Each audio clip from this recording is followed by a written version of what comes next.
Hello students, कोशिका की संरचना के बारे में अपन पढ़ रहे थे, जिसमें विभिन्न प्रकार के कोशिकांगों के बारे में अध्ययन चल रहा था अपना। अभी तक 4-5 प्रकार के कोशिकांग अपन ने पढ़ लिए हैं। कौन कौन से पढ़ लिए हैं? माइटोकॉन्ड्रिया पढ़ लिया है, हरितलोक पढ़ लिया है, अंतःप्रदेवी जालिका के बारे में पढ़ लिया है, इसके अलावा राइबोसोम्स के बारे में पढ़ लिया है, कोशिका झिल्ली के बारे में पढ़ लिया है, कोशिका भित्ति के बारे में पढ़ लिया है। तो उसी क्रम को आगे बढ़ाते हैं अपन। तो आज अपन एक कोशिकांग के बारे में अध्ययन करेंगे जिसका नाम है गोल्जीकाय। गोल्जीकाय या गोल्जी बॉडी, कई नाम है इसके। गोल्जी कॉम्प्लेक्स, गोल्जी उपकरण, कुछ भी नाम दे सकते हैं। नॉर्मली कॉमन लैंग्वेज में गोल्जीकाय अपन इसको कहते हैं।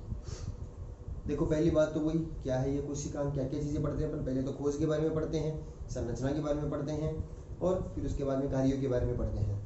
तो सबसे पहले बात करते हैं खोज की। इस कोशिकांग की खोज किसने की थी? तो अगर अपन खोज की बात करते हैं तो गोल्जीकाय नामक जो कोशिकांग है, इसकी खोज केमिलो गोल्जी, वैज्ञानिक का नाम ही केमिलो गोल्जी था। केमिलो गोल्जी नामक वैज्ञानिक ने उल्लू की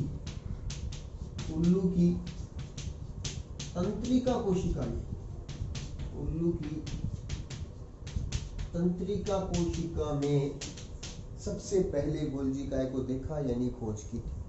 ध्यान रखना है, वैज्ञानिक का नाम केमिलो गोल्जी, किस कोशिका में की थी? तंत्रिका कोशिका में। किस जीव की तंत्रिका कोशिका में? उल्लू की तंत्रिका कोशिका में इसकी खोज की थी।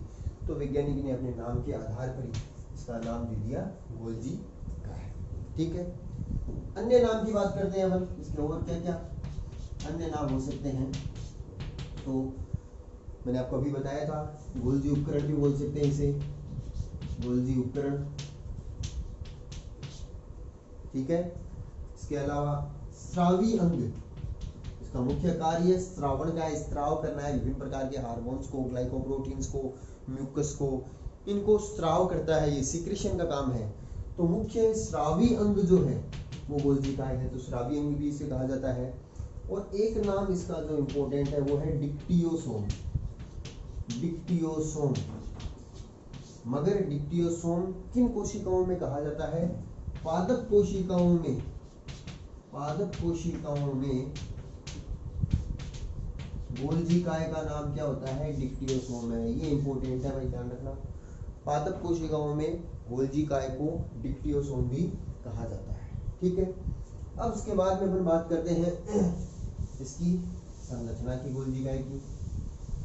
तो संरचना की अगर बात करें हैं तो लगभग जो अपने अंतःप्रदेवी जालिका पढ़ी ना, लगभग उसी के समान इसकी संरचना होती है। अंतःप्रदेवी जालिका के समीप ही पाया जाता है।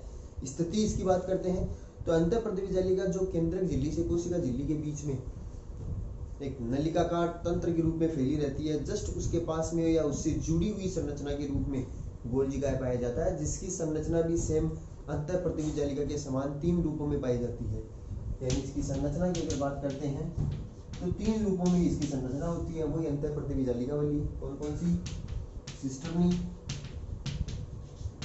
नलिकाएं या वाहिकाएं, तीसरा अपन दे सकते हैं पुट्टिकाएं, गुलिकाएं या पुट्टिकाएं, यानी वेसिकल्स। ठीक है। सिस्टर्नी किस प्रकार से रूप होता है? वही अंतःप्रदेवी जालिका वाला, यानी इस प्रकार से पतले पतले समानांतर नलिकाओं के रूप में। वाहिकाओं के अंदर पुट्टिकाओं से जुड़ी हुई संरचना होती है, इस प्रकार से वाहिकाओं के रूप के अंदर संरचना होती है। पुट्टिकाएं जो होती है वो इस प्रकार से गोलाकार थैलियों के समान संरचनाएं होती है।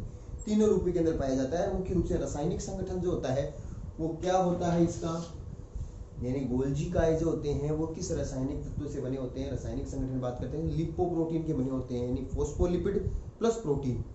लिपिड में तो फोस्फोलिपिड और प्रोटीन की बनी हुई संरचना होती है। इसके बाद में डायग्रामेट्रिकली देखते हैं अपन, तो इसकी पूरी संरचना जो होती है वो इस प्रकार से होती है।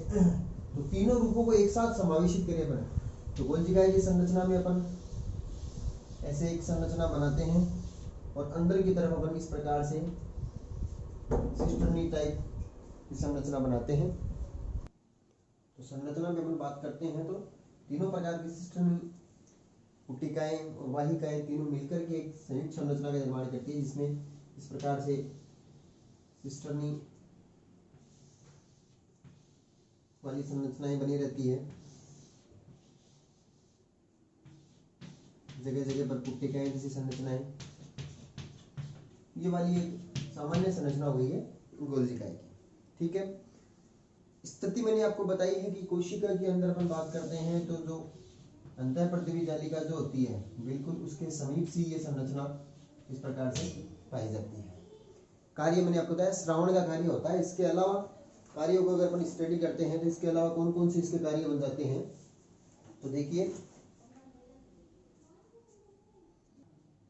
तो कार्य की बात करते हैं तो सबसे पहला कार्य मुख्य स्रावी अंग के रूप में, यानी श्रवण का काम, स्राव करने का काम, सिक्रेशन करने का काम करता है गोल्जिकाय। किस चीज का स्राव करता है, तो स्राव की बात करते हैं तो मुख्य रूप से ग्लाइकोप्रोटीन, विभिन्न प्रकार के हार्मोन्स, इसके अलावा म्यूकस आदि पदार्थ जो हैं जिनका स्राव गोल्जिकाय के द्वारा किया जाता है। इसके अलावा एक कार्य मैंने आपको जब अंतःपर्दिवी जालिका पढ़ाया था उस टाइम पर बताया था कि गोल्जिकाय प्लस एंडोप्लाज्मिक रेटिकुलम, अंतःपर्दिवी जालिका दोनों मिलकर के लाइसोसोम का निर्माण भी करते हैं। गर्ल से बताया था ना, GERL से ध्यान रखना है। वैसे GIRL होती है गर्ल की स्पेलिंग, मगर GERL से G प्लस ER यानी गोल्जी बॉडी प्लस ER दोनों को मिलकर के, यानी गोल्जिकाय का स्राव जो होता है वो अंतःपर्दिवी जालिका के साथ मिलता है तो आगे चल करके लाइसोसोम का निर्माण होता है। इसके अलावा तीसरा एक कार्य, बहुत ही महत्वपूर्ण कार्य जो है वो है कि गोल्जिकाय जो होता है वो शुक्राणु के एक्रोसोम वाले भाग का निर्माण भी करता है। क्या कार्य हो जाएगा, शुक्राणु के एक्रोसोम का निर्माण, शुक्राणु की संरचना आपने मानव जनन तंत्र के अंदर 10th क्लास के अंदर पढ़ रखी होगी। इसमें शुक्राणु में शीर्ष भाग होता है, फिर इसके बाद में कुछ भाग होता है।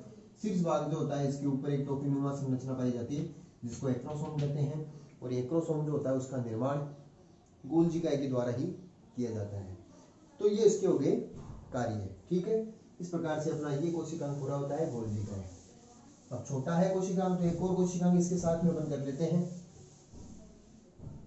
कंटिन्यूस के अंदर चल रहा है अपना। जैसे लाइसोसोम का निर्माण किया है अपने गोल्जिकाय से, तो अगला कोशिकांग अपन लेते हैं लाइसोसोम।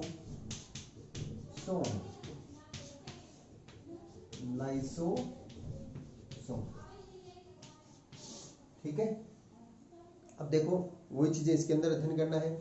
सबसे पहले खोज की बात करते हैं। लाइसोसोम की खोज किसने की थी, तो खोज के लिए वैज्ञानिक का नाम ध्यान में रखना आपको, डी डुवे नामक वैज्ञानिक ने लाइसोसोम की डिस्कवरी की थी। और ये एक ऐसा कोशिकांग है जो केवल जंतु कोशिकाओं में पाया जाता है, पादप कोशिकाओं में नहीं पाया जाता। जंतु और पादप कोशिकाओं में अंतर की टेबल में आपको बताया था मैंने। लाइसोसोम केवल जंतु कोशिकाओं में पाया जाता है, पादप कोशिकाओं में नहीं पाया जाता है। अन्य नाम की बात करते हैं अपन, क्या क्या अन्य नाम है, तो लाइसोसोम, इसका नाम का मतलब यही होता है पाचक काय। और सबसे महत्वपूर्ण जो अन्य नाम है इसका वो है आत्मघाती थैलिया, सुसाइड बैग, आत्मघाती थैलिया या suicide bag of the cell. किसको कहा जाता है, लाइसोसोम को कहा जाता है। क्यों कहा जाता है इसका कारण अभी आपको बताऊंगा मैं। जैसे माइटोकॉन्ड्रिया कोशिका का शक्तिग्रह कहते हैं, क्यों कहा जाता है उसका कारण समझ में आ गया था, वैसे इसका कारण भी समझ में आपके आ जाएगा। अब उसके बाद में अपन संरचना की बात करते हैं। तो लाइसोसोम जो है उसकी संरचना जो होती है वो एकल झिल्ली युक्त संरचना होती है, यानी एक झिल्ली से घिरी हुई लगभग गोलाकार संरचना है। यानी इस प्रकार से एक गोलाकार पुट्टिका जैसी संरचना है जिसमें चारों तरफ एक स्तरीय झिल्ली पाई जाती है, वो भी लिपोप्रोटीन की बनी हुई। जो कोशिका झिल्ली होती है उसके समान ही बिल्कुल इसकी एक झिल्ली होती है, और ये झिल्लीबद्ध संरचना के अंदर विभिन्न प्रकार के पाचक एंजाइम या अपघटनीय एंजाइम या हाइड्रोलाइटिक एंजाइम इसके अंदर पाए जाते हैं। यानी चारों तरफ से एक झिल्ली है वो घेरे रखती है। अंदर क्या है, जल अपघटनीय, जल अपघटनीय, जिसको अपन पाचक एंजाइम भी कह सकते हैं या हाइड्रोलाइटिक एंजाइम भी कह सकते हैं। ये सभी इसके अंदर भरे रहते हैं, चारों तरफ से झिल्ली से पैक रहती है। ये संरचना होती है इसकी लाइसोसोम की, यानी चारों तरफ झिल्ली है लिपोप्रोटीन की बनी हुई। अंदर क्या है, विभिन्न प्रकार के पाचक एंजाइम इसके अंदर पाए जाते हैं।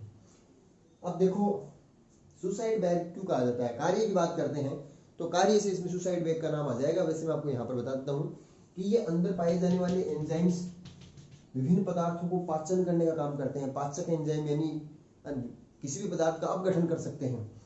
तो अगर किसी कारणवश ये झिल्ली फट जाए ना, टूट जाए, तो ये जो पाचक एंजाइम है ये कोशिका द्रव्य में फैल जाएंगे और कोशिका द्रव्य में फैल करके ये क्या करेंगे, उस पूरी कोशिका के साथ साथ में इस लाइसोसोम को भी बचा देंगे, यानी इसका खुद का अपघटन कर देंगे, यानी इसको भी डिस्ट्रॉय, इसको भी नष्ट कर देंगे।